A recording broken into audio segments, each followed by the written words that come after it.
আমাৰ পাকঘৰলৈ আপোনালোকক স্বাগতম জনাইছোঁ। আজি মই পকা অমিতাৰ বৰফি বনাবলৈ লৈছোঁ। এয়া অমিতা এফালা মই পেষ্ট বনাই লৈছোঁ আৰু এয়া চেনি লৈছোঁ, এয়া গাখীৰ, এয়া বেচন লৈছোঁ আৰু এয়া ঘি লৈছোঁ। এতিয়া ৰেচিপিটো লৈ যাওঁ। এয়া কেৰাহীত মই ঘি দি ল'লোঁ। এতিয়া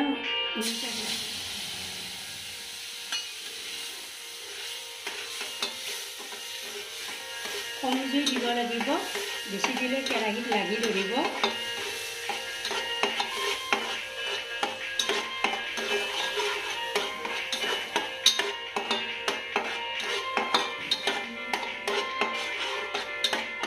এতিয়া ইয়াত বেচন দিম।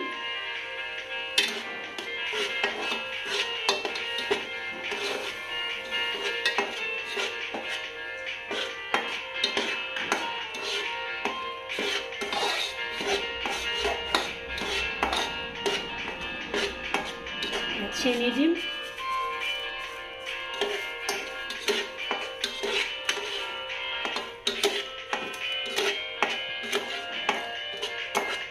এতিয়া গাখীৰ দিম।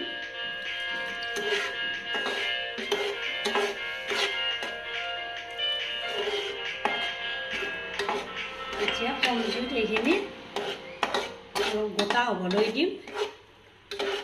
এতিয়া ইয়াত নাৰিকলৰ গুড়ি দিম, তেতিয়া খাবলৈ ভাল লাগিব।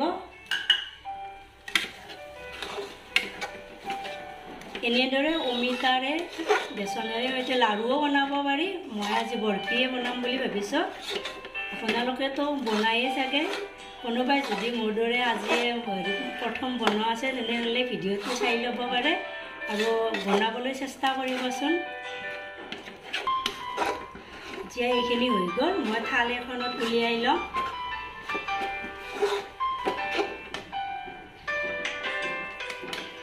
মই অলপ ঘি লগাই ল'লোঁ, তেতিয়া লাগি নধৰে। এতিয়া এইখিনি ইয়াত দি লওঁ।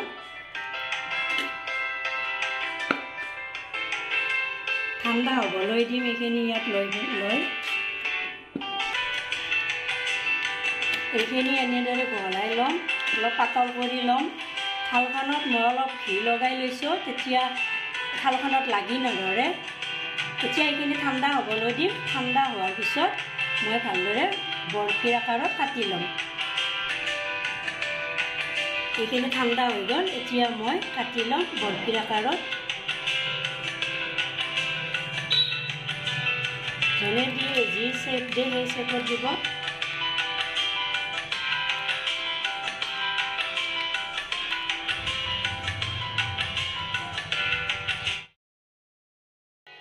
এয়া মোৰ পকা অমিতাৰ বৰফি ৰেডি হৈ গ'ল। আপোনালোকেও বনাই চাব কেনেকুৱা হয় আৰু মোক জনাবচোন। ধন্যবাদ। মোৰ ভিডিঅ'টো ভাল পালে লাইক কমেণ্ট কৰিব আৰু মোৰ চেনেলটো ছাবস্ক্ৰাইব কৰি দিব। ধন্যবাদ।